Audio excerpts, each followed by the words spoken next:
is Kavita Kapoor. I am the destination manager for Germany Higher Education Center. In this podcast, we will be covering what is APS and the minimum percentage requirement for a class 12th student with a new ruling.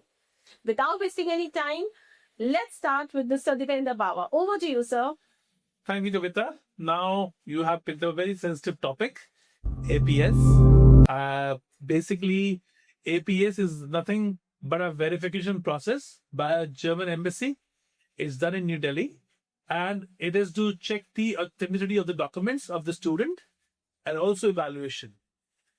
So basically, every student who's going abroad, going to Germany, has to have an APS, verification, a certification, an APS certificate. And APS certificate is issued to students who are going to class 12, after class 12 for bachelor's, via foundation year or directly. They all going to get it only if they have 70% marks in their class 12. This means that if somebody has 55, 58, 69 also, they cannot go to Germany to do a bachelor's. So they have to have a 70% marks in their class 12 if they want to go to Germany to do their bachelor's. Now the question is, what will happen if somebody don't have it? If by any chance a student has scored less than 70%, does it mean that the dream to go to Germany is over for him? Yes. The answer is yes. Your dream is over. Your dream is over until unless you can prove me that you have 70% marks. So your 70% marks didn't came in the first attempt of CBSE or state board. What do? You basically go for improvement. अगर आपका जो marks है वो कम है तो आप उसकी improvement भरेंगे और वो इम्प्रूवमेंट में आप मार्क्स को बेटर करवाएंगे. सो एग्जाम्पल लेते हैं, मेरा इम्प्रूवमेंट मैंने फिजिक्स में भरी है और केमिस्ट्री में भरी है. मेरी इम्प्रूवमेंट वहां भरी है मैंने क्योंकि मेरे मार्क्स कम थे. राइट. जहां मेरे अच्छे मार्क्स हैं उनको मैं अच्छे मार्क्स को और इम्प्रूवमेंट नहीं करूंगा. मैं अपने वीकर मार्क्स को पकड़ूंगा और मैं उनको इम्प्रूवमेंट करूंगा. तो अगर ये मैं कर देता हूं तो उससे क्या होता है, मेरे 68% मार्क्स हो जाएंगे 75% मार्क्स, 74% मार्क्स, इवन 71% मार्क्स अगर हो गए मेरे, तो मैं जर्मनी में अप्लाई कर सकता हूँ. ठीक है. अगर मेरा ये जो बोर्ड एग्जाम है सीबीएसई का नहीं है, मेरा स्टेट बोर्ड भी है, तो भी मैं ये कर सकता हूँ. इंप्रूवमेंट तो आप हर जगह दे सकते हो. इसकी डेट्स इमीडिएटली अभी खुलती है. आपके रिजल्ट्स के इमीडिएटली बाद ही इंप्रूवमेंट आ जाता है, ताकि स्टूडेंट अपनी मेन जो कॉलेज की डेडलाइंस है वो लूज ना करते हैं. इसका रिजल्ट भी जल्दी आता है. So student can process their application for the same intake.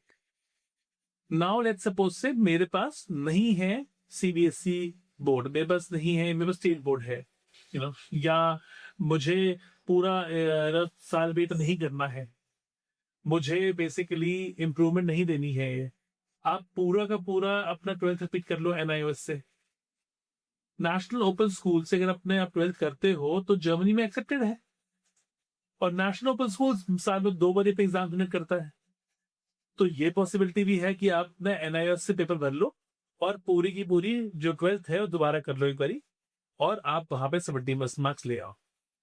NIOS जो है वो थोड़ा सा इजी बोर्ड, मैं अपने पर्सनल व्यू में दे रहा हूँ, ये अपनी कैपेसिटी में आंसर, पर थोड़ा सा वो इजी बोर्ड में मानता हूँ उसको, बिकॉज उसकी जो करिकुलम भी है या जो उसका जो चेकिंग पेपर चेक करने का जो पैटर्न है वो सीबीएसई से हटकर है. सर एक और सवाल, अगर मेरे 58% है, 68% है और मेरे को एंट्रेंस से अच्छा कॉलेज मिल जाता है और मैं फर्स्ट ईयर वहां से कर लेती हूँ, तो does it make me eligible? आप वो जेई की बात कर रहे हो आप, कि जेई मेंस मैंने क्लियर कर रखा है, मेरी रैंक होल्डर हूँ, तो उस केस में 70% वाली जो कंडीशन है ये कोलैप्स हो जाती है.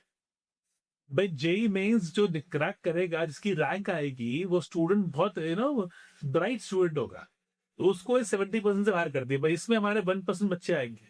तो जब मेरा जेई मेंस निकल चुका है तो जर्मनी शायद जाऊंगा ही नहीं. बहुत कम ऐसे बच्चे होंगे जो जर्मनी जाएंगे, और अगर जाएंगे तो तब जाएंगे अगर उनकी टॉप नॉच यूनिवर्सिटी में एडमिशन होती है.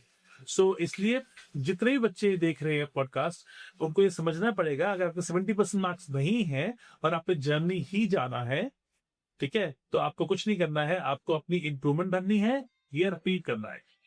So, what is the requirement for a student if he has 70% and he wants to get into a public university?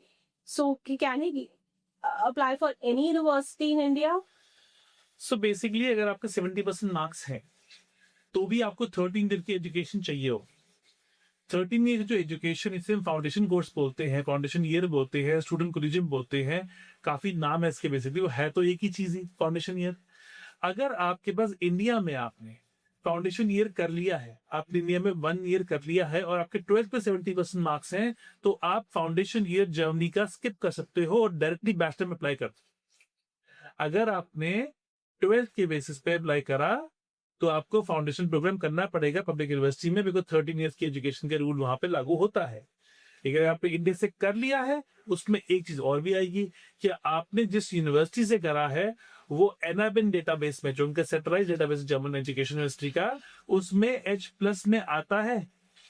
H+ की यूनिवर्सिटीज कॉलेजेस नहीं आएंगे, उनको वीजा नहीं मिलेगा। आपके इंस्टीट्यूशन का रेटिंग H+ होना चाहिए है उसके अंदर, जो कि मोस्टली आई एम श्योर होगा भी, तो कुछ की नहीं होती है, तो चेक करना बहुत जरूरी है। Thank you.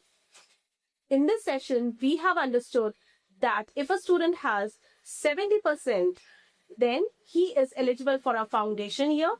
And if he has a first year in India with 70% and his degree is in H+, then he is eligible for a direct entry into the public university in Germany. Thank you for watching this podcast. We will be meeting you soon with many such interesting topics.